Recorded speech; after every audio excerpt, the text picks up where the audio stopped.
Hi everyone. I don't know if you can see me or not actually, and I'm not sure how I feel about this angle, so we may move somewhere else. It's exciting. I'm in a hotel, which is why this is all a little bit crazy. Can you see me? Are you there? What's going on? How are you all? Yeah, I think this is possibly a little bit of an odd angle, and also the glare is. Oh, I'm showing off my new hair though. It's gone blonde. Hang on. Right, so over to another area and see if I can find a plug and see if we find a better angle. I'm running a little bit late. Sorry, I have to go and have some tea. How are you all? What's going on? What's news? Where's the plug? Why at a hotel would you have a desk where there's no plug that you can visibly see? It might be under the table. Hang on. Yes, it is. Sorry about this. Right. Okay, just need to get my phone and some bits. Hang on. Stay with me. Stay with me.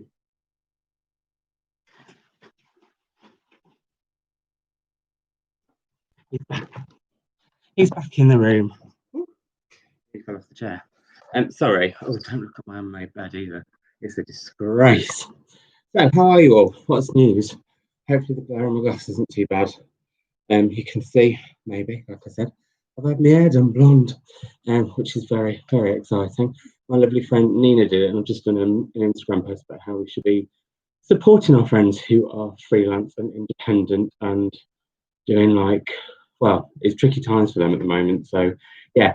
But anyway, sorry, we've been going for 1 minute and 50 seconds, and I've not even mentioned the one special word of the day, autumn.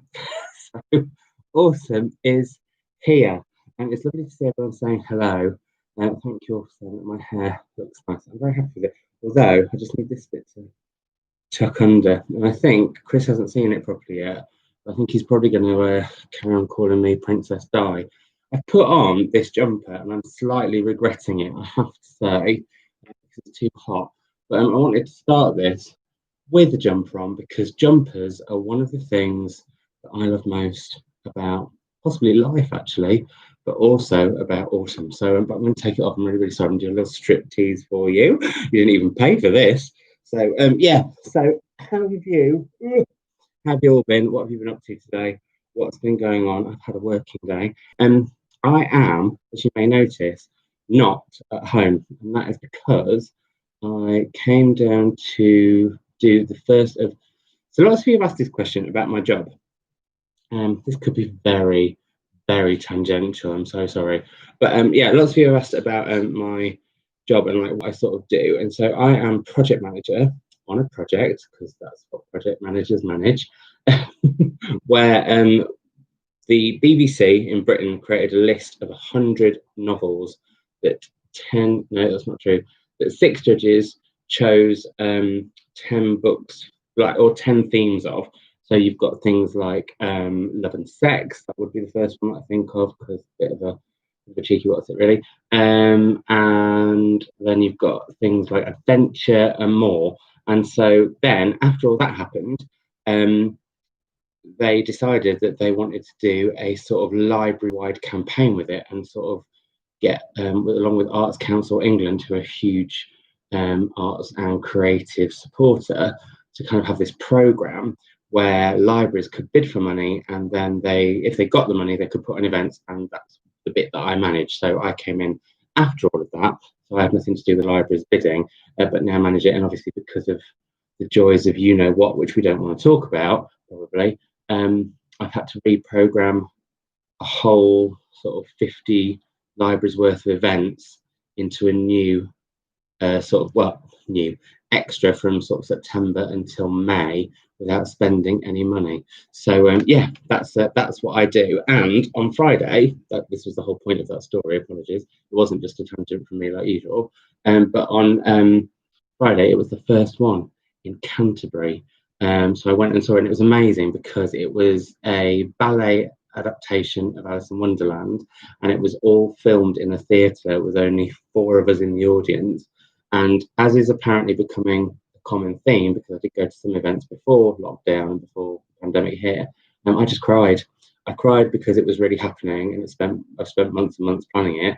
I cried because it was just so lovely to see some sort of live art, and I cried because everyone was so excited about it. So yeah, and then I'm filming something tomorrow, which I'm not allowed to talk about now. I hate doing this because I always think it's a bit like, I call it, okay, I don't normally swear on this one, but I call it being a secret wanker, because basically, it's, you know, when people do that thing, I've got something to tell you, but I can't tell you until Thursday, or I've got something to tell you, but you won't know for a month.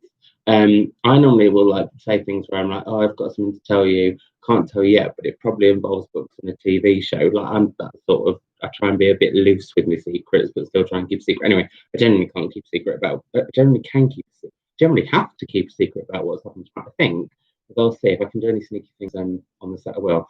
But the company that I'm doing it for basically said they didn't want me to go back to Liverpool from Canterbury through London, and so they put me up in a hotel in London, a really, really, really nice one.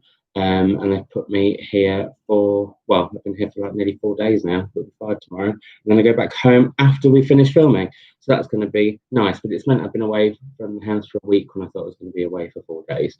So Heather Kirkland has asked, please, by the way, do let me know that you're here. I also love to hear where you're from. We've got Greece, we've got Norfolk, we've got a late lunch break watching me in the US. We've got, oh, everyone's all over the chat. It's lovely. I love it.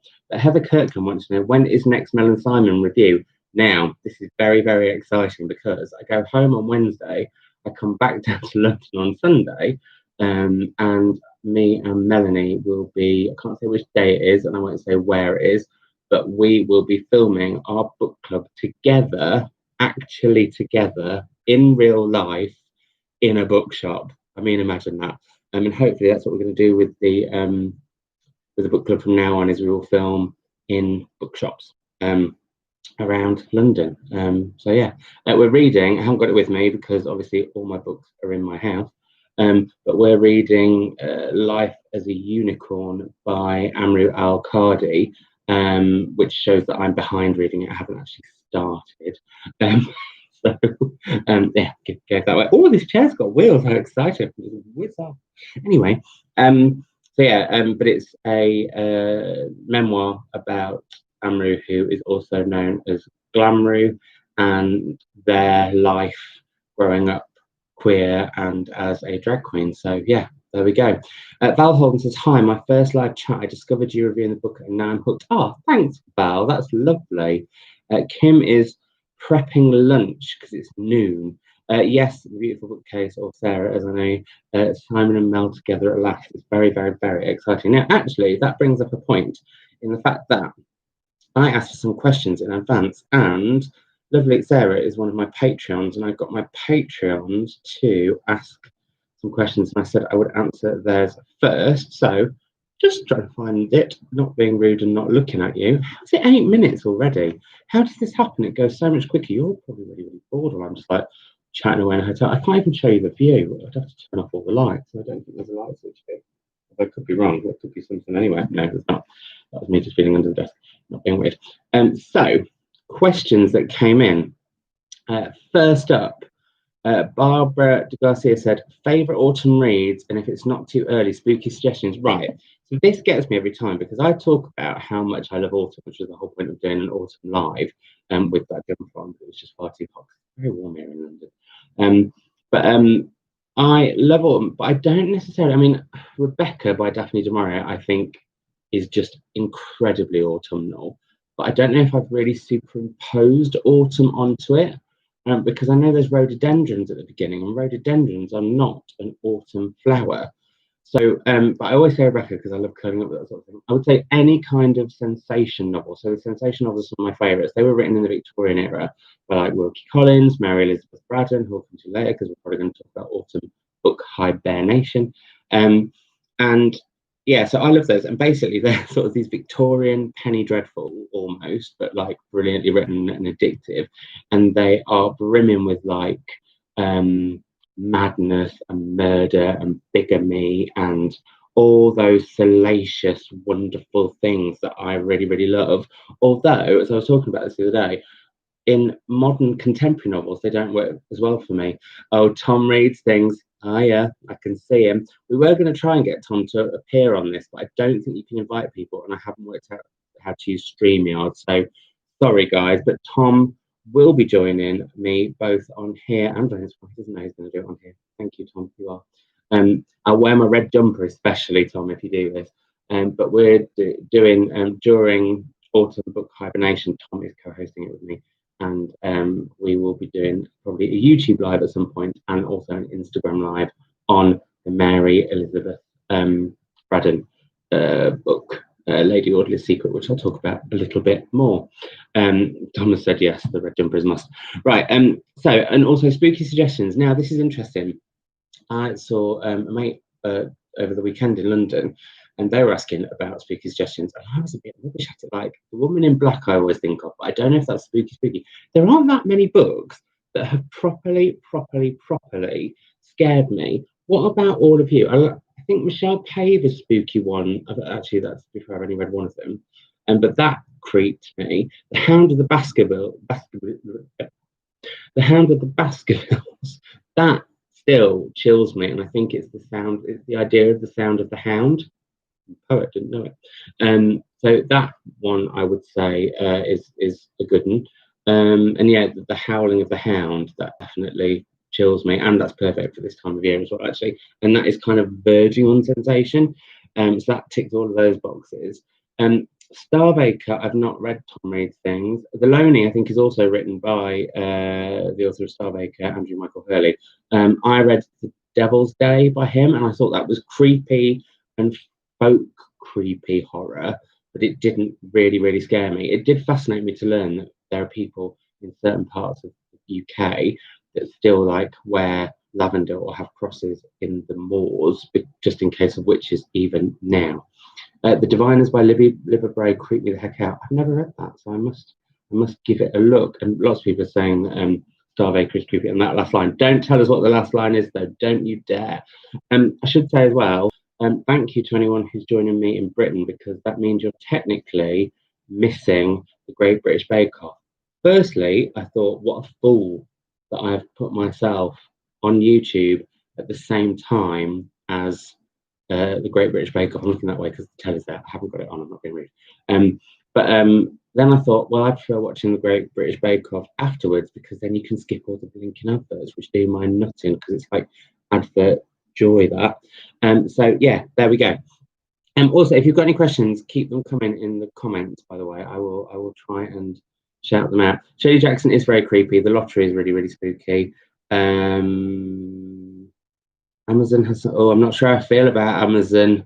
Monet Doyle. But yeah, I think if you can find some romance centered around autumn, that sounds lovely. So you enjoy. And also, I do say it's not something that I personally believe in, Amazon, but I understand that people need to get their books how they can. Oh, people are missing Boris live. Me or Boris Johnson? Which would you prefer? Do you think I should run for Prime Minister? Just throwing it out there. I don't want to. Sorry, I'm also going to really play with my hair because it's new. Chris, whenever we do FaceTime, gets really wound up. So what was going to say next? Right, Johanna, I think, is here. Would really like recommendations on autumnal bath bombs now that the season of long bath begins for me. So, shock horror, I have not been and watched. I've not been and watched bath bombs, because that's apparently what I think you can do. My mind was off. It's very difficult when like I can see chat popping up here and then I get thrown by it.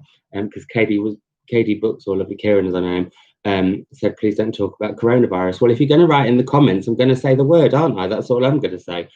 But I have not yet bought any autumnal bath bombs. I haven't bought any Halloween ones or anything, because I don't understand why hotels. Well, I sort of do understand why hotels don't do this anymore.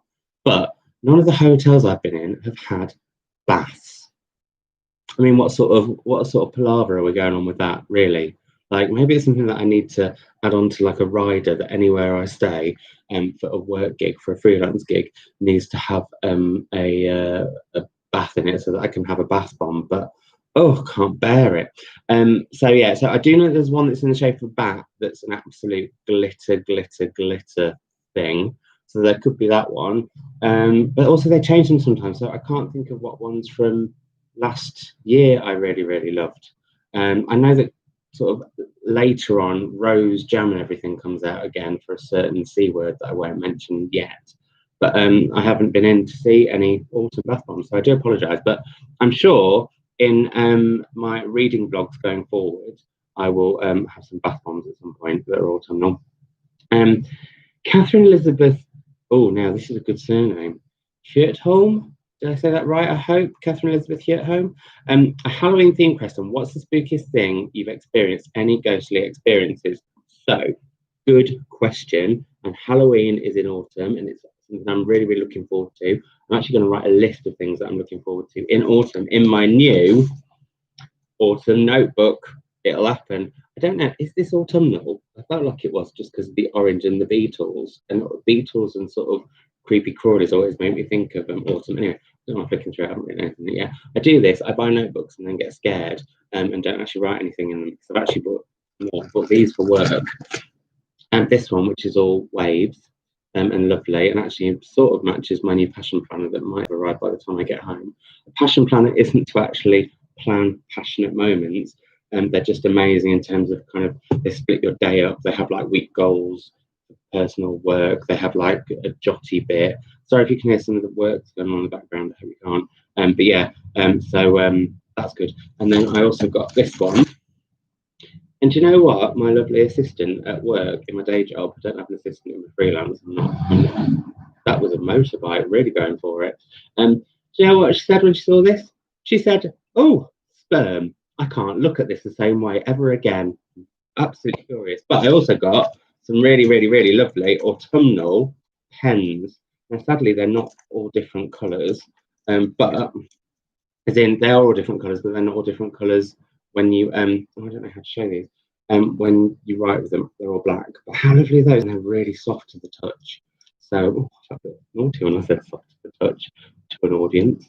So anyway, I've been doing a little bit of stationery shopping while I've been stuck in London, very near lots and lots of paper chases. Sorry, I've missed people's questions. No, Tom, lavender oil in the bath. No, I know that you want to be the Queen Mother, but we're not having that. Yes, Jenny, I could become a bath diva. Oh, who's compared my hair to Donald Trump? Who has done that? Was that you, Tom? If you have, I'm furious. Yes, new notebooks are lovely, Lisa, but I just get stage fright with them. I feel like I'm going to write everything wrong and that my writing won't be neat enough, and then I get really, really upset. Anyway, we'll move on from that. Right, back to what Catherine Elizabeth Hirchholm had asked me, which was, have I any ghost experiences? So, when I used to live in London, I house shared with a group of people, and we had a really, really nice. It took a while for us to find the right people in the house, if that makes sense. But eventually, we were a group of us that really, really clicked, and we loved the house we're in. And then our landlord sold it, and we had to move into this other house. And at the same time, we got a new like housemate, and he brought in loads of stuff of his dead grands. And this is going to sound really silly, but the whole house took on a really weird feeling for ages. And when you went like, I'm getting feeling a bit creepy about it now, but when you kind of when you would walk into the house, you'd go through along the hall past the lounge, and then there'd be like a diagonal corner like that, and then you'd go up the stairs. So that meant that when you came down the stairs, the diagonal corner was there, and there was a mirror on it. And I swear to you, one night, and yes, this is when I used to drink, but one night I came downstairs and there was a woman's face in it, and I screamed and woke the whole house up. So that's a true story. And then in our house where we live now, there was a real the room that's now orange. We used to kind of feel, well, I used to call it the sad room, because it just always had a bit of a sad feeling about it. But now it's been painted and really, really careful, and it's all almost going back to its original self. It feels much happier. But at the same time, also we have this weird thing, like in the lounge.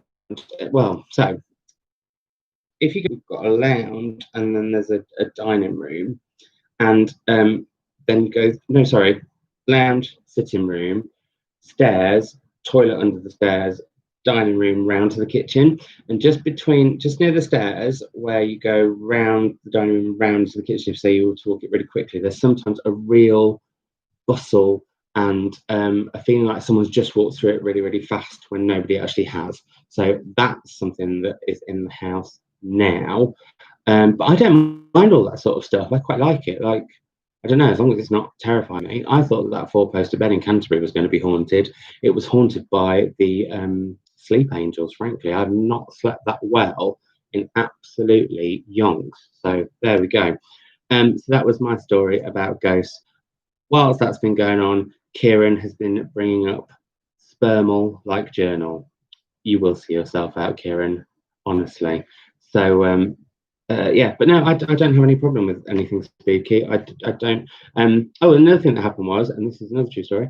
They're all true stories, but when my granddad, who I'm gutted, like, didn't lift when I did YouTube, the same with my gran actually, because my gran would have tried to be like a big star on here. She was a big, big reader, very much like my mother is. And I'm talking about my mum's parents now. My dad's parents are both very much alive, thankfully, and they're very, very lovely. And it's interesting that somebody was asking me the other day, why don't I talk about my dad and that side of the family so much? And one, because I feel like there are certain limits to what people should share. And my dad and my relationship has been quite complicated, I guess I would say. But it's fine now. But it was, yeah, I just like, it was quite weird because a couple of years ago I had my dad and my mum in the same room at the same time for the first time in 36 years or something, like 37 years. No, 36 years it would have been. And it was the first time they'd seen each other since I think I was about 3 months old. So, but I met my dad again when I was 16. Anyway, blah, blah, blah. So, my granddad on my mum's side, I call Bongi. And he said to me, because I asked him, sadly, he had a terminal illness, and well, lots of us looked after him during it was very, very short. And I remember sitting with him and saying, like, did he, just talking about life stuff. And I was like, do you have any regrets? And he was like, no, absolutely not. Apart from, and this is a bookish thing, he always said that he didn't like, his biggest regret in life was that he finished books he shouldn't have bothered with, because it meant that actually he would have just been reading good books all the time. And that, I think, is a nice thing. But I do think you do need to read some duds in order to remind yourself what a good book is. But he said he should have stopped at page 70. A lot of books in his lifetime, and he was quite cross that he hadn't, because there were still quite a few that he wanted to read and he knew he wasn't going to get to. But also he said that he would try at some point to, if there was spirits or anything, he would try and make himself known. And so there was one instance in Superdrug where I could smell my granddad's shampoo, because he used to use mentholated medicated shampoo. I can't remember what it was called. Bozine, but it was this green, very, very vivid bottle I remember as a kid in the 80s. And I could really smell it, and then I realised that somebody had actually spilt it. But on my old job, I used to be a showbiz columnist for a gay magazine, so I would interview pop stars and famous people and all that kind of stuff. And I got to do a interview with a psychic, and halfway through he just said, I'm really, really sorry. It's called Tony. He said, I'm really, really sorry, I can't do this interview until I talk to you about this man with the piercing blue eyes. He said, I get a grandfather figure, but like not, he said, you don't call him that, you don't call him that. And I've always been told with psychics, you should just say yes or no. So I was like, okay, carry on. Not, which isn't yes or no, but you know what I mean, I wasn't giving it away.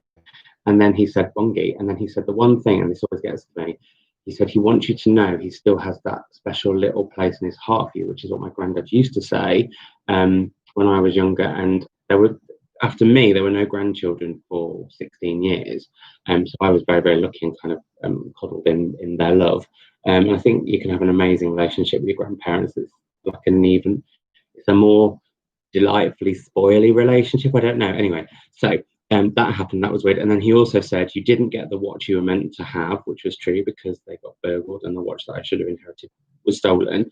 But also that the watch that I had got instead had stopped at 4:30, and when I got home, the watch had stopped at 4:30. So there we go. Sorry, that was answering that question though.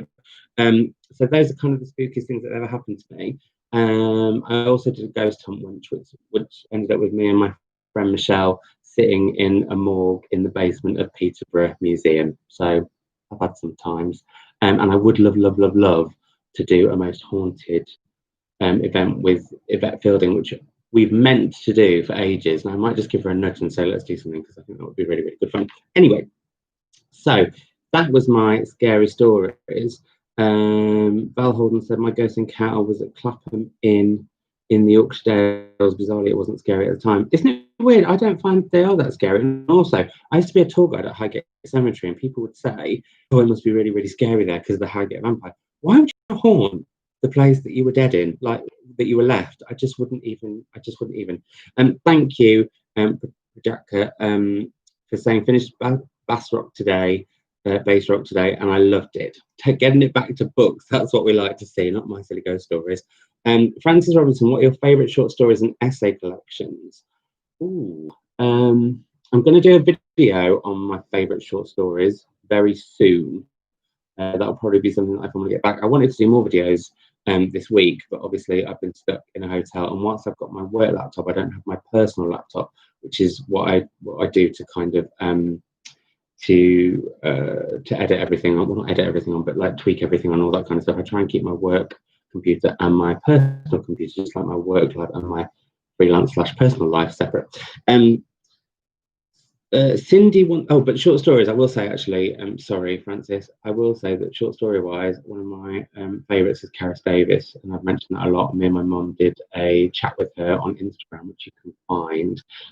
Yeah, she's amazing with short stories.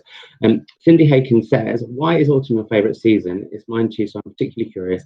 I don't know what it is. I love the colors. There's a feeling of I don't know whether any of you feel like autumn. There's a feeling that anything's possible in autumn. I don't know, slightly ethereal about it.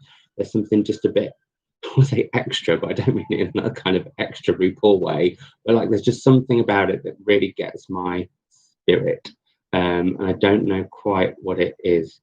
So yeah. So that's why I just love it. And also, I've just got loads of fond memories of open fires, bonfire night, which is the day before my mum's birthday, so that was always a big thing in our family.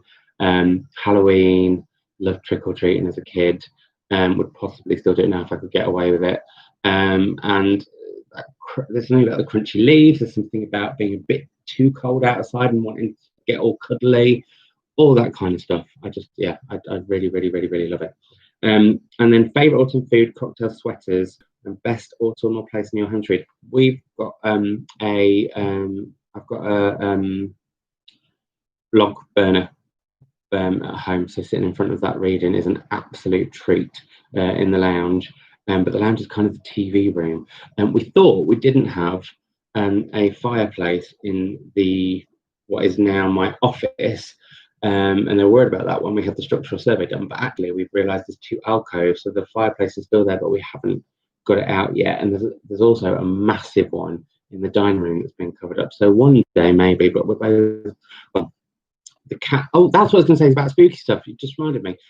So on the stairs where this sort of rushing almost starts, Oscar sits on the 3rd step every single night, looks up, has a chat with something, and then runs up the stairs as fast as he can. So there's a story. Yeah. Favorite autumn food? Anything Halloween based, like vampire fangs, which are probably just what's it, and Percy Pigs Get Spooky. So there we go. Anything Halloween, I just love it. All that stupid like skulls that pop and have got strawberry juice in them and all that kind of thing. I love that. Cocktails, I don't really drink, although that said, I am not going to say fell off the wagon, because I don't not drink for any reason other than I did used to get out of hand sometimes, but I had quite a few cocktails in Canterbury the other night with the lovely and really nice cinnamony ones. So I'd say sort of cinnamon and apple kind of things as a drink. And favourite any sweater or jumper. I've not, I've got no rules with that really. I just love them all. I've recently just bought 3 green jumpers, which is not something I've had in my wardrobe before. So there's something to go on. Right, let's just check on some questions. What am I reading now? Michaela wants to know. So I am currently listening to, let me find it. Where are you? I'm currently listening to Black and British by David Olusoga. I think they've missed a trick though, because he doesn't read it, and I would love him to read it. I'd like him to read anything. I've got quite a crush on David Olusoga. So yeah, that's one thing that I listened to, and we just got to the point where he's talking about the Black community in Elizabethan England, which I am ashamed to say I knew very, very, very little about. What else am I reading? Hang on, just whizzing off. I also need to get some water, I'm thirsty.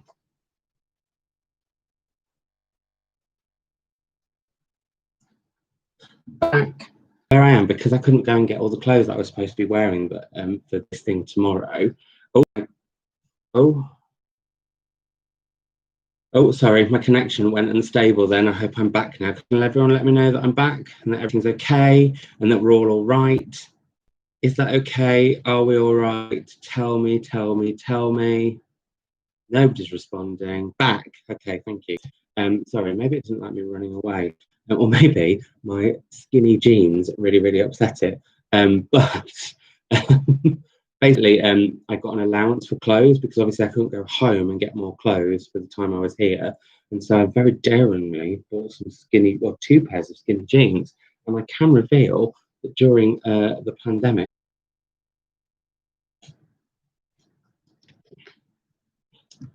still buffering after refreshing. Everything seems to be fine here. I don't know what's going on. Back?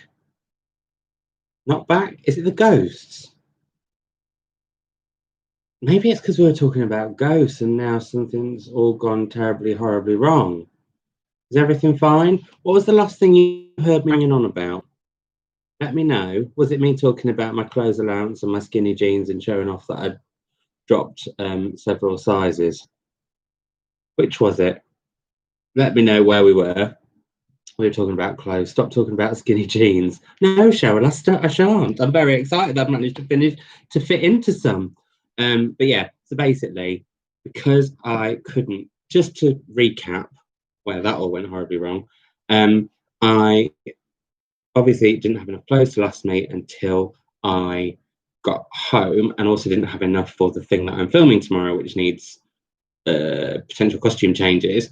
So they gave me allowance for clothes. So that was what we were saying. I was got allowance for food and allowance for books, which is what leads to what I was talking about. So I am currently also reading, as well as listening to Black is British by David Osoga, I am reading Andrew Levy's Never Far From Nowhere, which is about Olive and her younger sister Vivian. And this reminds me a little bit of The Vanishing Half by Britt Bennett, because it's about two siblings who are both black but have different coloured skin, and one can pass as white and one can't, and it's how that all unfolds in a council estate in London, not obviously in the same setting as with Britt Bennett, but yeah, really good. Andrea Levy, I've read half of her books, and it's just reminded me how I should have read everything of hers. And actually, I think at the moment, it maybe is just a change in my taste or something, because I think our book taste and our reading taste change every so often. But I am feeling much more drawn to my favourite authors' backlist than I am new stuff.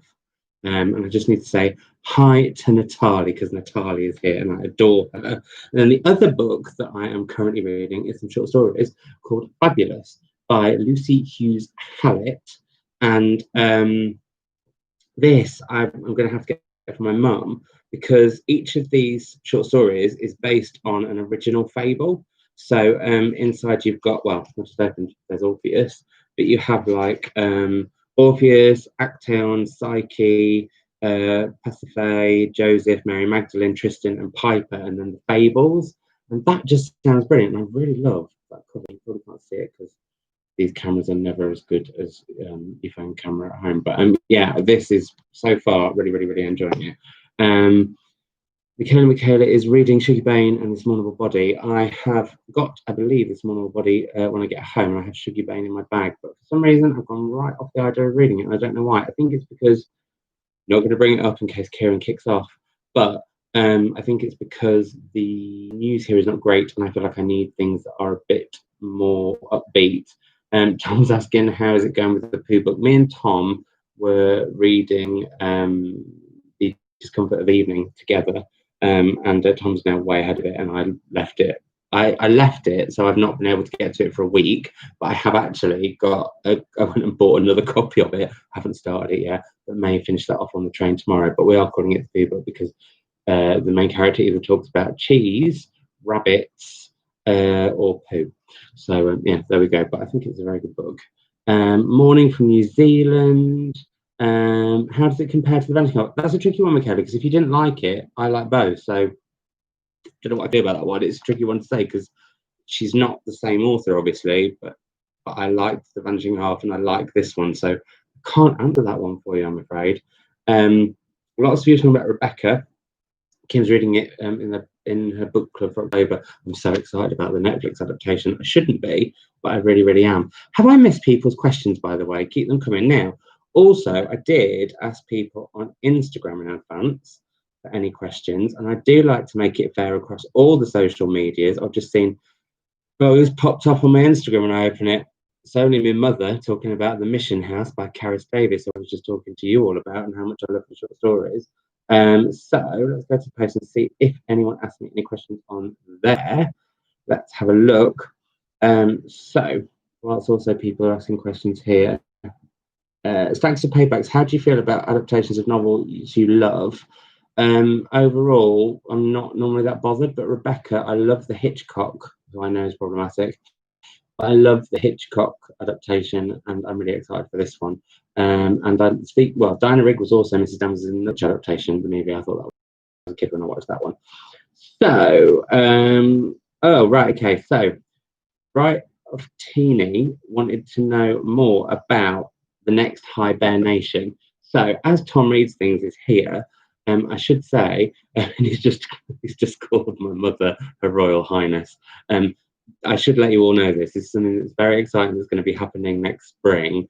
But it looks like me and Tom and Mark and Chris are all going to go and stay in my mum's. This makes it sound like she lives in the mansion, she doesn't. But she's got a log cabin in the field that is now her garden because she turned it up into a house. And we're going to be going to go and stay there all together. And me, Tom, and Mum, and maybe the others will go and do like loads of book shopping, and we're going to go to an old Victorian village where you actually have to change your money for old Victorian money, and it's going to be really, really lovely. Anyway, I just thought I'd mention that because he loves my mum, and if you haven't seen Tom's last vlog where he's in Shropshire singing for my mother throughout the hills of Shropshire, for that is where she lives, then it's definitely worth a watch. Anyway, so the next book hibernation is from Friday the 13th, lucky for some, and of November until Sunday the 22nd of November. And me and Tom are going to have a Zoom about this probably next week. But I can tell you that we will be doing a group read of Lady Audley's Secret by Mary Elizabeth Braddon, which is one of my favourite sensation novels, but I haven't read it for years, but I'm really looking forward to going back to it. And I will hopefully with Tom come up with what the prompts are, but we won't probably do a video about that until the sort of end of October, beginning of November, because I kind of feel like 2 weeks is probably enough for prompts. I think I don't want to do it so far in advance that you all forget about it, if that makes sense. So that's kind of the plan, whether Tom likes it or not, but he's doing smiley faces and thumbs up, so I'm assuming that that's all good. So yeah, so that's that question in terms of hibernation. But I'd love to know like your thoughts on hibernation. What do you like about it? What would make it better? Because I've made it very, very, very, very, very relaxed on purpose, because I just thought it's just nice to kind of give people prompts and let them hit all those prompts with one book if they want, and then do some of the additionals if they feel they'd like to, or do a different book for every prompt. I mean, obviously I've turned it from a weekend until and turned it into a week.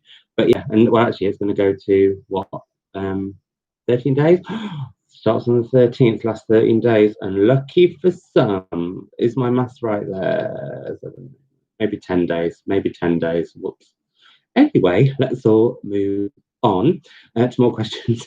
Mark Taylor, it says, when is it too old to jump in a pile of leaves and kick them about, asking for himself, as he still does. I don't think you're ever too old to enjoy doing that. Just watch out for dog poo. Recommendations for autumn's past as well as this one from R.N. McFarlane. Oh, I don't really know how to answer that one, but I'll think about it. I might do a video on favourite autumnal books or books that make me feel particularly autumnal. Sue Prime says, do another book shopping with Tom. We're not actually going to be together that week because Tom's being rude and not coming to stay, even though he was invited. Not to bring that, but actually, no, he can't now because someone is going to be being on the telly that weekend and the several weekends up in the lead up. So we'll be based in London for most weekends in October and November. So won't be able to do that. But I do want to try and do, I'm going to ask if I'm allowed to do this. I'd quite like to do like maybe an Insta Live and possibly like something like this from the studio when we're filming. Well, not when we're filming, like obviously, because I won't be able to do that because it'll be live on the telly, but like, because it is live. But I'd like to do something behind the scenes. I think that'll be really, really good fun. I think they'll let me. I'm in a meeting about some of it in the next week or so, so I'll let you know. But yeah, a video with autumnal books would be great. Kim, I shall do it. Lord Yoda's Secret, Nate from nowish till March, relax suits me fine. Oh, relax is in hibernation. Oh, it's because you will hibernation from now till, oh, sorry. I can't read emojis because I'm nearly 40. Well, a year and a half away from 40. Yeah. What, looking up to see what else people have said. People have it already. Can we join in? Sorry, Projector. What are you referring to? It's going faster than I am. Wendy Fraser, before her question disappears, and I'm aware that I might not have just answered that question. What was the best thing and worst thing about working in a library? So, how do I answer that? The best thing was when a young girl came up to me and called me Mr. Librarian Man and asked me how many books she could borrow, and I told her 20, and her eyes just lit up. That was the best thing. The worst thing, I would say, and I can only speak for the library that I worked for, that there's a lot of red tape. There's a lot of old-fashioned views, and there's a lot of resistance to new. That's and also the fact that I kept being told that I wasn't a proper librarian. I was just a librarian with a little L, and I was like, I didn't have to be a librarian. I would love to be seen as a librarian, but yeah. So what else was good about it? I got to be surrounded by books, and it was a beautiful building. There were some really, really lovely people there, and I made like 2 or 3 mates that I'll be forever. But yeah, it was very tricky that for me because I don't want to say too much about it in terms of like I don't want to. It's hard when I don't know, someone who shares their life a bit. Sometimes you shouldn't share everything, but I will say it's very hard. And I think I've talked about this in the catch-up actually. It's very hard when you get what you think is going to be the dream job on paper, pun intended, and then you realise it's not the dream. But now I get to work with a lot of libraries, including Liverpool, to be fair, and really, really enjoy it. And the project that I'm working on, meaning I get to see how over 50 libraries are creating amazing events based on a list of 100 books, is just phenomenal. Nicola, do you consider yourself to be famous? No, I didn't mean it to sound like that, but what I meant is because I choose to share my life, it's what I was saying about like with my dad earlier. I have to be wary that not everyone in my life wants to share their life through me. Does that make sense? Like when I'm with certain members of my family, I don't film because they don't want me to. And there are other members of my family who are a bit better about it. There's my mum who absolutely loves it and now started joining in with me. But no, I don't consider myself to be famous at all. That would be ridiculous. So I didn't want to sound like a and I apologise if I did. What's the next question from here? Again, Victoria Scott wants to know a particular book that sums up autumn for you. I think for me it's Rebecca, even though that book technically I don't think is set in autumn. What else have we got? I'm just checking my other questions because sometimes they're just lovely statements. cold, frosty morning walk or cozy reading evening inside to the sound of wind and rain. You can't make me choose that because both of those are brilliant. I would do Jane Austen's books, Infamous, Notorious. I wouldn't say I'm either of those either. I don't know. It's like, I know people watch this, but I don't ever think about an audience. Like when, apart from when I'm talking to you, like when I'm sat filming in front of a camera, I don't. It's odd. I feel like there's a collective behind it, but I don't know. It's a very, very, very weird thing. Because people watch it, but you don't consider yourself like, I don't know. I find it all very odd, and I know that when I had my blog and that got really popular, there's a certain buzz you get from it when people are reading something or watching something. But I think it's just that sort of, it's lovely that people are interested and you get to have loads of really, really nice conversations. And like, I've made amazing friends through doing YouTube, and I'm really, really grateful to the community that, I just think it's a fab community. So, anyway, let's all move on from that because, I find all that weird.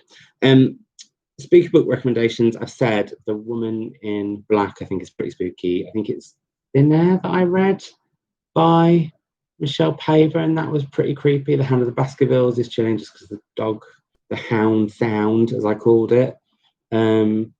D's Nuts. Bearded Prince, what are you saying? Do you have ones that really give you the chills? I need to find some more spooky books. So could you please recommend me some spooky books? Maybe I'll do like a video in the lead up to Halloween, a book that are a bit creepy for me, and then in the comments below that you can leave any of your thoughts on spooky books that you love. So that's all the questions on there. But then, because that wasn't enough to just ask questions in a post, and do keep questions coming, that would be lovely. She gathered books. Have you read any Laura Purcell yet? I haven't, but I will be, possibly with Melanie. That's all I will say on that one for now. But let me find the other questions that people asked. I know, like Laura Purcell, because a lot of people are now saying they love Laura Purcell. Well, a lot of people, a few. I have read The Turn of the Screw. I thought it was overrated. Very spooky as Laura Purcell. Yes, lots of people love Laura Purcell. I feel like Laura Purcell is an author that I will absolutely love and be one of my favourites. I just haven't got round to it yet. Let me see if I can find the questions from other people, including, I believe, Tom reads things. I think he asked one. So let's see what we've got. Pumpkin spice everything, off to read book says, I don't personally like pumpkin spice flavoured stuff. It's not a real favourite of mine. Just like I don't really like pumpkin pie. That said, I would love to go pumpkin picking this year, and I would also really love to do pumpkin carving because I've never done it. So lots of people are saying that they love Laura Purcell, and also people are agreeing that Turn of the Screw is overrated. I just didn't quite get it. I really, really liked Ruth Ware's crime novel that was Turn of the Key, which was sort of a riff on it. Jane Thomas's The Little Stranger by Sarah Waters. Now, that's a really good recommendation. However, the ghost element probably was the weakest part of that book for me, and I didn't 100% believe it. And I think the thing with ghost stories, it's like I've talked about on this channel before, how I find coincidences really, really tricky. But sometimes I can find if you lose anything, if you lose any moment in a book, be it through a coincidence, like I know that I've talked about Kylie Reid did that for me. There were way too many coincidences for me, and that really bothered me. It just broke the spell, and it's the same for Broke the Spell, Halloween, awesome. We're on track. We're on the right subject. But I think anything where like the ghost appears or a monster appears and it just isn't quite how the book was building it for me in my own head, that breaks it for me. And I think that's the same for a lot of us probably. Pumpkin's only good for jack-o'-lanterns. I think pumpkin soup is nice. I will add that. I think pumpkin soup is nice. Donna Duck wanted to know, when is Crime Time with Pip and Simon coming back, and can it be more regular, please? So Crime Time with Pip and Simon is probably going to come back in 2021. That sounds like a long way away, but it's not really. It's like 4 months. But basically in Liverpool now, which is one of the reasons I haven't gone back, because the production company that I'm doing the thing with tomorrow, I thought it was a great idea. So where I live is going into extra measures, so not another lockdown. I'm getting a bit bored of here. I'm not going to go off on a tangent on this one or onto my shoebox or soapbox even about it. But there's a difference between extra measures and lockdown. And Liverpool is going into, Merseyside is going into extra measures, so people won't be allowed to meet in each other's houses or gardens. And so for now, like my family can't come and stay. So I'm not able to do any more videos with my mum, but we might be able to go to my mum's to stay because different rules there, and we wouldn't be in Merseyside, if that makes sense. And also because we could stay in the log cabin that I mentioned, and she could be in the house. But also, and that's just reminding me, my auntie's meant to come to stay, so I might have to tell her that she's not able to. And so me and Pip just aren't going to be able to film. So we'll probably return in 2021. Also, Pip is working on such huge projects, as am I, that when we see each other, it's not as often as it used to be. Like, we used to work with each other every single day, and it was lovely. And then when I moved to the library, we still saw each other loads. But we've just both been ridiculously busy. And when we're together as friends, we don't want to get a camera out and just sit and film. We just want to sit and have a chat and have a lovely time. So yeah, it will be back. Kim, we just mentioned The Little Stranger. I liked it. I didn't love it. Catriona Ward. Sorry, someone just hit the window. It's all kicking off here. This House is Haunted by John Boyne and Lisa G. Yes, I would like to read that, although John Boyne has been slightly problematic recently. And Amy Quinn has mentioned Catriona Ward, and I've heard both of her books are really creepy. She's mentioning Little Eve. I thought it was called Little Eve for some reason. It must be the way the text is on the book. And then there's another one. Is it Raw Blood? That was the other one that she wrote that I think was very, very good. Kim Cantor, have you read Little Stranger? Sorry, yes, I was talking about Little Stranger. I liked it. It's not my favourite of her books. I didn't think the ghost story element worked as well as it could have. And also, I do think it needed a bit of an edit. And then Wendy says, you often talk about your love of Australian authors. Have you read any New Zealand authors? I don't think I have. And I should make that. I need to make a change to that. But the one thing I really, really, really, really, really want to focus going forward is that I would like to just read a lot more women in translation overall. So we had more favourite autumn foods, drinks. I do know lots of people don't like, but I think this is inter or winter even, winter rather than autumn. But I really like eggnog lattes, although they're not very good for diabetics. So I'm going to restrain myself from those. But they sort of, because I always forget that autumn runs until like properly December. So yeah, so they sort of count. Graham Siller's books, favourite autumn themed book / movie. Rebecca, the book. Rebecca, the movie. Very excited about Rebecca on Netflix. In fact, that's one of the things that I'm definitely going to do in my new autumn notebook, which I showed you earlier. The first page of this, I'm going to see that there's anything wrong here. So it might just be the hotel Wi-Fi, but I'm going to drink while you let me know when I'm back.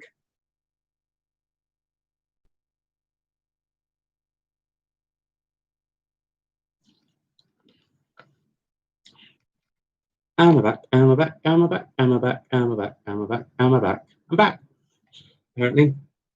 So I don't know what I was doing. I think it's this hotel. I think whilst it's got really, really, really good Wi-Fi, it's kicked me off Zooms a few times today. Yeah. So as I was saying, Ellie Rissid was asking about the list of books that have all come out in that September. I don't know where that list is, and I don't know how we find those authors buried under the heavyweights. We're just going to have to all do a lot of digging. And one thing I will say is, I think we all need to go away and like find out things as well. Like, we can't all rely on social media or certain or our favorite booktubers or our favorite channels or our favorite anything like that to be a Google resource. Like, I always think like my hauls and my wrap-ups are just like what I've picked up and what I'm looking forward to and what I've been sent or what I've read. I think it's really hard sometimes when like there's almost this expectation that we have to guide people to find more stuff that they could find themselves on Google. Does that make sense? Wendy Fraser has got to go. I'm on holiday in the camper van at the tip of South Island. It's pouring with rain and I'm chewing through my data. You have a lovely time, Wendy. Also, actually, I have cousins in New Zealand, so I should go and stay. And they own a camper van rental company. So there we go. Apparently this whole chat has been a bit glitchy. I think it's the ghosts we've talked about. They've come here, and I probably won't sleep all night, and I'll be terrified in bed. So thanks for that. Novels. What's the book that most reminds you of autumn? Rebecca. My favourite autumn smell. I love this question. Bonding over books. So autumn smells. Right. Two smells that most make me think of autumn are oud wood, which is just gorgeous. I've got rose oud candles, which is just a sensation. And then the other one, and as soon as I say this, you're going to think of dirty old smokers like I used to be back in the day. I haven't had a cigarette for what, 8.5 years? Well done me, because it's disgusting. Well, they've bad me for ever starting. But tobacco, like tobacco as a smelling candles with vanilla or with oud wood or with, you can get it with loads of different ones. It is so delicious. For some reason, it makes me think of what either Mandalay must smell like in Rebecca or what 221B Baker Street smelled like. For some reason, they're the smells that make me think of autumn, and I just absolutely love it. And I think, again, so it shows that clearly Sherlock Holmes and Rebecca are the autumnal books of choice for me. If I could see the leaves turn anywhere in the world, where would you go? I would love, that's from She Gathered Books, I would love to go and see by Lisa Rocks. I would love to go, speaking of Lisa Rocks, who's in Melbourne, I would really, really, really, really, really, really love to go to Australia and see the leaves turn. And then I could come back, so I could stay there autumn, winter, and then come back and it would be autumn, winter here. Like, that would be the dream. I mean, just imagine. So Joanna's off because she's got to turn her phone off. I'm going to have to go soon as well, actually, because I need to make some phone calls, some late phone calls before I go to bed. But I will answer these final questions and then any that are in here. She Gathered Books also asked, if you could dress up as any character of Halloween, who would it be? Can you all guess? I've even considered doing a video dressed as this character. Which character do you think I would like to dress as for Halloween? Tell me. I think different people who are watching this are getting different times that I'm cutting in and out. So I don't know if it's me. It might actually be YouTube. I mean, imagine that. And then some. So if you can, no, not skinny jeans, Helen Frost. But, let me. I'd wear. I'm going to be wearing skinny jeans just in general now because I can. I do have nice legs. They're one of the few parts of my own body that I really quite like. I've got quite nice legs. Anyway, rugby legs. That's what people have said in the past. Yeah, what's my favourite autumn habit ritual? I don't. I'm just trying to see how many of you can guess who I would dress as for Halloween. And lots of you are, so well done. I will keep you all guessing. Books and Cases. Hi, Simon. I love your channel so much, and you've helped me immensely get through the current state of the world. Thank you so much. A pleasure, because it's not a one-way street. Like, you guys, as a community who watch these videos, that helps me get through, and the comments that you leave, and I know sometimes I'm really rubbish at commenting back, but they do mean a lot, and the interactions that we have are just lovely. So Mrs. Danvers could have a beard. That's not a stereotype, Kim. That's not a stereotype. Yes, obviously it is Mrs. Danvers that I would like to dress as for Halloween, and I would not shave my beard off. I have not had a beard since, well, bar once in the last 10 years, which was just awful and we don't speak of.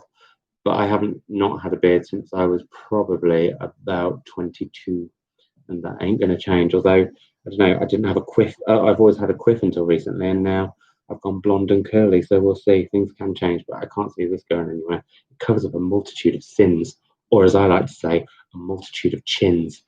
I talked about my job for Wilma Willis. I've talked about quite a bit. Do my reading habits change in autumn? Only in the fact that I read, I suppose, darker books, I guess. But that said, I do feel like at the moment I'm having a real reading change in the fact that I just feel like I want to read backlogs of back catalogues or backlisted books from my favourite authors. I just think that's something that I really, really need to do. So that's a habit that's probably going to change. Quirkus Books asked which 2021 books you're most excited for. They've asked this because they know it's one of theirs, which is called The Prophets, which is about two men in the slave trade who fall in love. That's out next year, and I think is going to be absolutely amazing. I am doing an interview with him hopefully in October for Quirkus. So I'm going to be reading that very, very soon. Sarah Mac 3417, favourite autumn bath bomb. I don't have one because I haven't looked at them yet, and I can't remember what came out last year. Katie Books wants to know what's my most vivid childhood autumnal memory. Playing in the leaves in the garden in the house that I used to live in Matlock Bath, which is surrounded by a forest, with my pet duck Rapunzel is always going to be my favourite. It was muddy. I had bright red wellies on. I can vividly remember it. She used to come and fly to my feet when I called her. So that was like a real, that's a really, really strong, vivid childhood memory. Do you have an author you love to read in the fall? Getting hickey with it, ask me that. Not really. I guess, like I said, it's going to be favourites, I think. And like Sherlock Holmes. Sherlock Holmes stories are one of the few books I could read over and over and over again.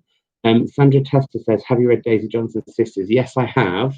That will be in my late autumn, early September wrap-up, either on Sunday or on Tuesday or a Monday next week. So just to let you know, that's when that will probably be. And also, if you're not a patron, I'm going to do a little plug here. And if you're not a patron, but you would like to support me in any way, no pressure, you don't have to. But my next Patreon video on Friday will be an unboxing / unwrapping all the books that I've been sent while I've been away and giving honest reactions. I haven't decided what my video for my main channel is going to be on Thursday. So if you've got any ideas of what you'd like to see for that, let me know, because I haven't even thought that far ahead because I can't get my head around the fact that I'm still in London and I thought I was going to be home on Saturday and coming back down tonight. Blow my mind. Everything's changed, but we're in a pandemic, things are going to change. Hidden gem of an autumnal book. That's something I'm going to think about. Some always a reader before I do my autumn book recommendations video. Probably that. Maybe that's what I could do. No, I'm not going to be able to do it on Thursday because maybe I will do that on Thursday. I'll have a think. Then, any all-time favourite book set in autumn when you come back to again and again. Rebecca, I've read twice. I'm not going to read it again for quite a long time because the narrator got on my nerves the second time around, way more than I was anticipating. And so, yeah, that one's a tricky one. Studder's favourite autumnal food. Do you know what? I love dumplings. I absolutely love stew and dumplings. Fit. And then we have two from Tom Reed's things. What's your favourite autumnal food treat? Well, I said dumplings and stew. And where did the idea for book hibernations come from? So book hibernations I decided to do partly because I love Lauren's cozy reading nights, but 3 hours just wasn't enough for me. But also I love the idea of just readathons and things with prompts and stuff. And I quite want to do one myself just because I felt like at the time, like, I'd actually be part of BookTube if I did like an athon. And then I thought at the beginning of lockdown, like how a lot of people were on their own and they were struggling with reading and it all was so uncertain. What a nice idea for everybody to like spend a weekend reading together with some fun prompts if they wanted to, and then just have a lovely time. And now we're doing it like, well, potentially 4 times a year this year at least. Don't know about next year. We'll have to see what's going on in the world of Savage, because who knows what 2021 is going to be like. We just can't say, can we? And I'm hoping it's going to be one that's a bit more full of freelancer. We'll see. And then, yeah, so that was the idea, just having a community of people who it was all really, really chilled and like not too many, like you had to definitely read all of the prompts, just the prompts were there to help and you could use them all, or you could just dip in and out. Nothing too stressful, because I don't like too much stress when I'm reading, because reading should be fun. Bye, Natalie. All this talk of autism makes me feel topsy-turvy. I'm off to read Hamnet. Good, because Hamnet is amazing. I should go as Rapunzel for Halloween, your blonde hair with curls. It's not quite long enough for a prince to climb up it, though, is it? Or a witch, to be fair. But, you know, we can keep trying. We keep playing with it enough and stretching it. So, yes. Chalky Cake says she's going to throw in some dumplings to her stew. Good for you. Read along with Sue. Or do you think a narrator can make or break a book? The answer is yes, but this is just the narrator, as in the unnamed narrator of the book, not an audio narrator. It was just literally the like narrator. She's a bit too naive and it just bothered me. And I'm always on Mrs. Danvers' side in Rebecca anyway. Steve's Prime, not Chinese dumplings, although I do love Chinese dumplings. I mean, like, I don't know what they're made out of actually. Is it suet dumplings, which is sort of flour and stuff, and just the top burns and goes hard, but the rest is really fluffy under the stew. Ooh, it's delicious. And then finally from Shona Shetland, before we have maybe 10 more minutes of chat on here, if anyone's got any questions. How many books do you have on the go at once generally? Generally, one. Generally, I like to have one book and one book alone. At the moment, I've got short stories, novel, and also, as I mentioned, let's open it again so that everyone can see it, audiobook. So I'm on the 3 at the moment. It's extreme. Right, so Amelia reads, how late are you to the party? An hour, 8 minutes and 28 seconds late. That's how late, Amelia, but don't worry, it'll be on here forever. And also, it depends if you're at a point where it was buffering, because you might be a little bit further ahead or a little bit more on time. Amelia reads, also wants to know, have I ever been to Germany? Yes, but not since I was very, very little. That's not true, actually. I went on a school trip as well, but I haven't been in years. When I go to Europe, I tend to go to Italy or France or Spain. I would really love to go to Portugal. Do you take the jackets off your books when you read them? I do, and my partner doesn't. I do as well. My mum thinks it's insane, but I like it because I don't like the jacket getting battered, but I don't mind the book getting battered because then the jacket covers up that sort of suet dumplings. Yes, everyone's talking about suet dumplings. Yeah, I do. I like to keep that so that it can cover any bumps or batterings that it gets. Flora Bar Humpug even, sorry, would like to know thoughts on the casting for the new Rebecca. So here we go. Here is my personal opinion.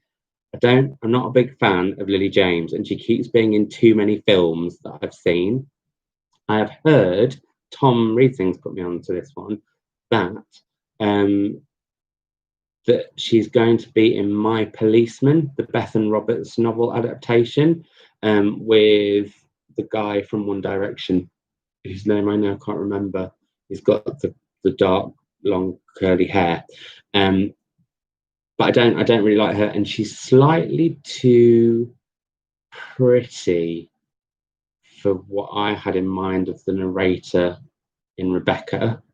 And I think Armie Hammer is too young for good old what's his face? Oh, Maxim De Winter. Armie Hammer's too young, and I never saw him as blonde. Harry Styles, that's it. Thank you, Kim.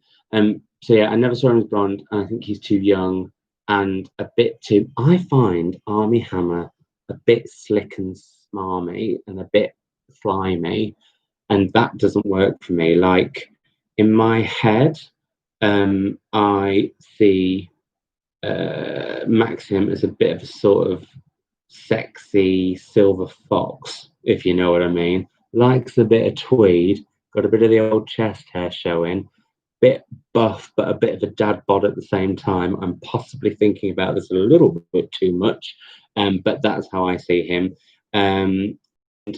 But that said, Christian Scott Thomas as Mrs. Danvers, I think, is absolutely genius. I don't know if you've seen the trailer, but she plays Mrs. Danvers very, very icy, but there's just pure rage. And I don't think that that's been done with the Danvers quite like this. And I think Kristen Scott Thomas is playing a Mrs. Danvers that's aware that she's Mrs. Danvers, which I just think is fantastic. And I think it's going to be really camp and really, but just also really broken. Like, I've always said that I don't think I've got a novel in me, but that said, I would absolutely funking love, and I said funking love, to write a novel about Danvers and what the story is of Mrs. Danvers. That's kind of like my sort of secret dream, I guess.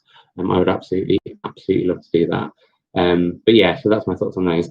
BW, where do you find your audiobooks? So I tend to, because I'm a spoiled brat, I tend to only really listen to non-fiction on audio because it just works for me. Fiction doesn't really.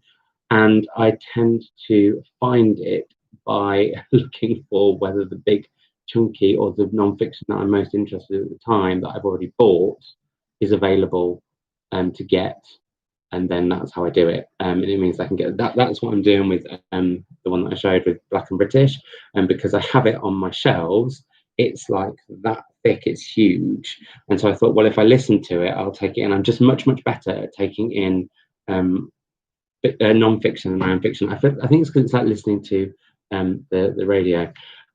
I don't think Sears Prime Laurence Olivier was exactly right for Maxim. He was good, but he wasn't my Maxim. My Maxim would probably be, this may be unpopular actually, but my Maxim would probably be sort of Bruce Willis a few years ago. That's what I would go for at the moment, maybe. I don't know. I was going to say The Rock, but I don't think Maxim was as buff as The Rock. I just really love The Rock. He's a guilty, non-guilty pleasure of mine. Mrs.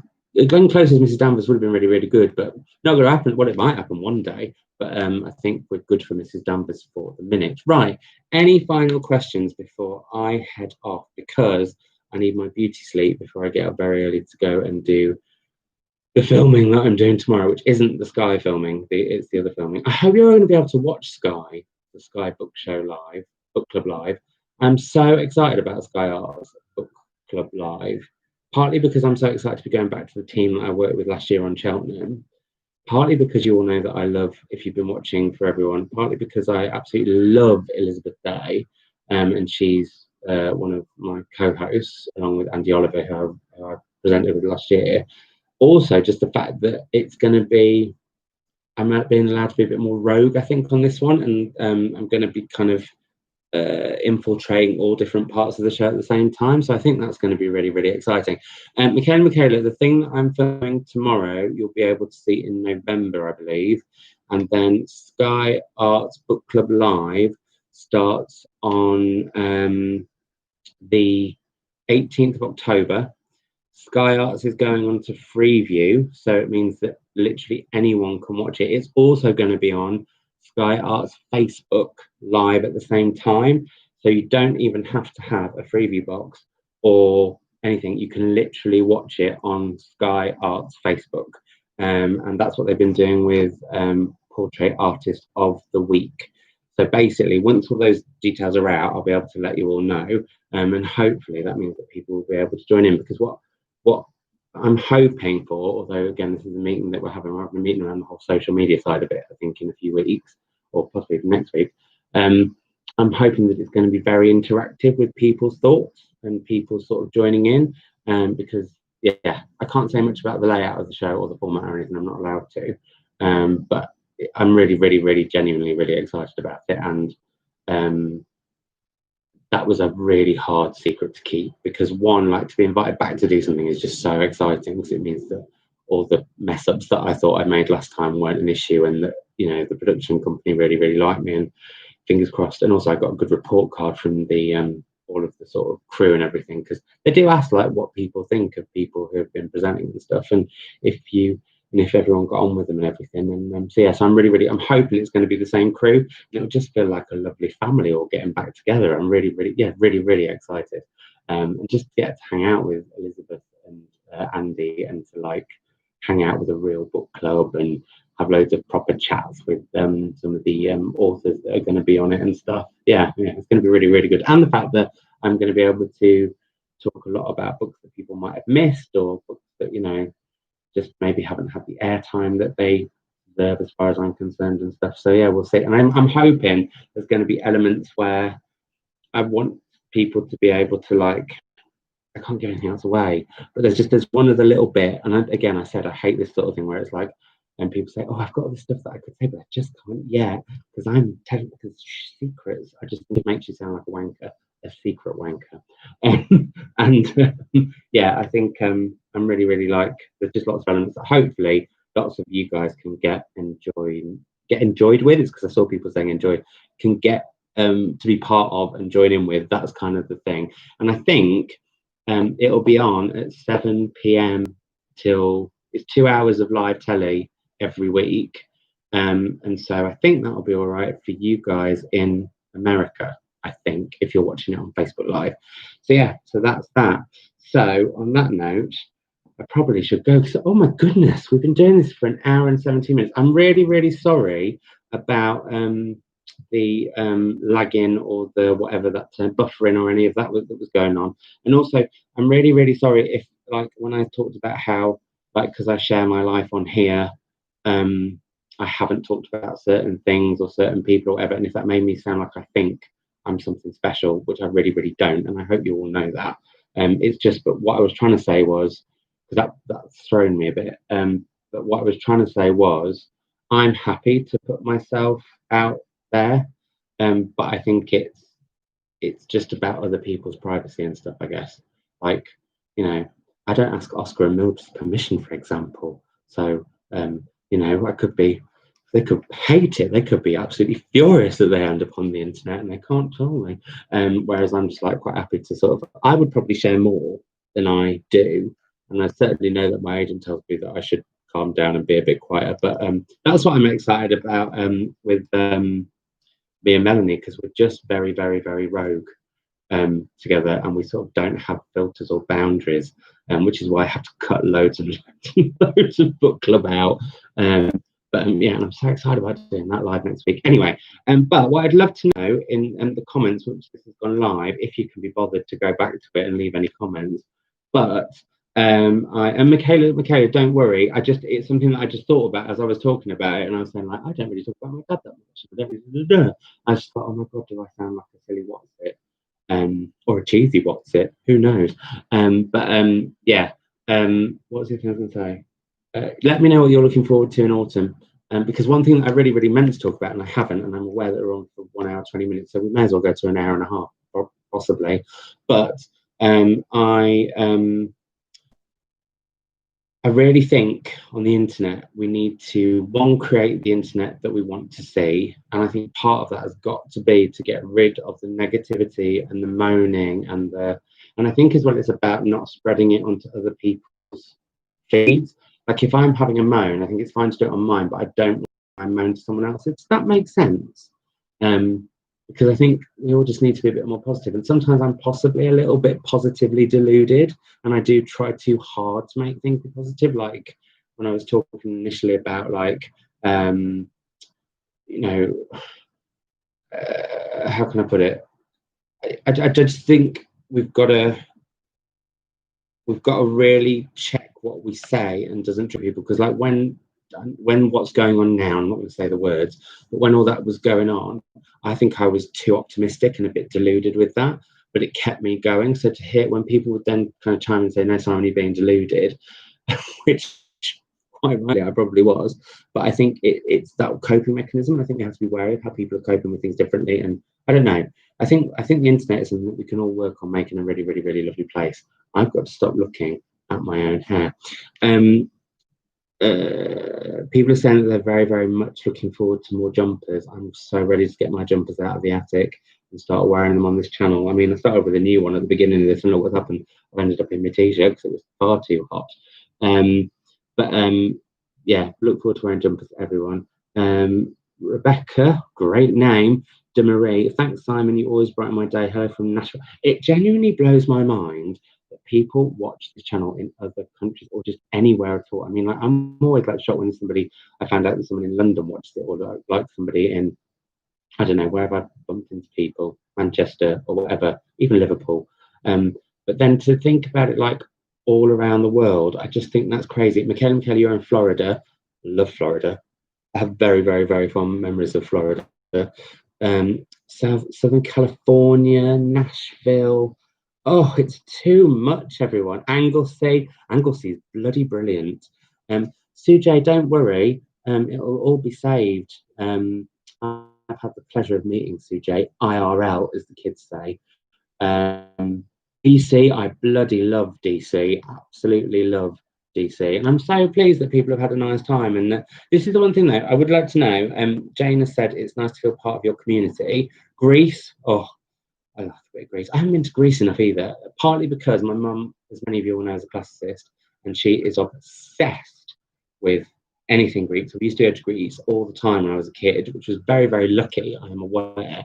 But it's a bit like if you it's like anything, if you OD on it at a certain time in your life, you just kind of go off it. But I would like to go back to Greece. We are in an island where we're going to go next Easter because me and my mum and my stepdad and Chris are meant to be going away for Easter to Italy, but we could go to Greece possibly instead. We're sort of thinking the faithful city, Worcester. We've got Macclesfield. Oh, I've got an auntie in Macclesfield. Where else? Nottingham. My family are originally from Nottingham. There is a churchyard. I'm not sure where in Nottingham it is, but I've been where Savages, spelled my way, Savidge, obviously Savageries. But the church is full of Savages. It's really weird. We've got Dallas, people who used to live near Macclesfield. Bristolian. I love Bristol. I'm hoping to come back to Bristol at some point. Yeah, there's certain cities in the UK that I absolutely love. Bristol's one of them. I love Edinburgh. I love where else I really, really love? I like London quite a lot. Although London's weird for me because I have some really happy memories because I lived here for 12 years. Really happy memories and really, really heartbreaking memories of Bristol. Right. Okay. We've got 7 minutes, almost 6 minutes left. Let's play a 6-minute quick fire round. Ask me anything, get set, go, and I will answer them as fast as I can, hopefully without buffering. Right, I'm ready. I'm ready for them. Do it, do it. And they don't have to be about books. No, no one's doing it. What's Chris doing? No idea. I'm in London. Who's standing behind you? Don't you freak me out. I'm not doing that one. 3 favourite books. Tin Man by Sarah Winman, Rebecca, but this is right this second. Tin Man by Sarah Winman, Rebecca by Daphne du Maurier, and The Hound of the Baskervilles by Sherlock Holmes. Favorite color, purple. Favorite dessert, lemon meringue pie. Hello, 6 minutes for me. Hello, Jacqueline. The fact that I call people by their handles. Sorry. Fave Aussie titles. I'm going to go for. So hang on. How did you and Chris meet? Twitter. Have you read Dune and or will you see the film? Not read it. Don't like the look of the film. Really, it's not my kind of thing. But when it's on like Netflix or something, I'll probably watch it then. Favorite country. That is tricky. My favorite country is more possibly. I wanted to say Scotland. I do really love America. There's a lot about America right now that I find incredibly troublesome, obviously, but I do love America. At one point, I wanted to live there. Mildred or Oscar, who's your favourite? Neither. They're both my favourites. Colour palette for clothes this autumn. Weirdly, I'm buying lots of green, which is not something that I normally do. And also, considering how bright I like walls, I'm going for sort of more muted autumnal tones. So who knew? Sorry, fave Aussie titles. So Charlotte Wood's The Natural Way of Things is definitely one of them. Picnic at Hanging Rock is another one. Other Australian ones. Oh my God, The Narrow Road to the Deep North, Narrow to the Deep South. That I absolutely love. And probably the Christos Chalkis short story collection that I now can't think of the title of, but that's amazing. I love him as an author. And I'm just trying to think if there's any other Australian. Oh, and Sarah Schmidt's See What You Made Me Do. I think that's right. So is Oscar feeling probably better? Not really. He's got to go and have some more tests, but we're all in denial about that. Have I watched? I'm thinking of ending things. I haven't read or watched it. I've got it on my shelf, and I would like to watch it at some point. Favorite genre, Michaela. I would say my favorite genre is probably literary fiction, but I have a real passion for books from the Victorian era that aren't Charles Dickens. That's a genre within itself. Also, where do I get my home inspo? I don't know. I just sort of like a colour, and I feel like in certain. It's going to sound so weird, maybe dippy, but I feel like in certain rooms, colours appeal to me, and they're the colour I feel the room should be, which is why the dining room recently has just gone pink.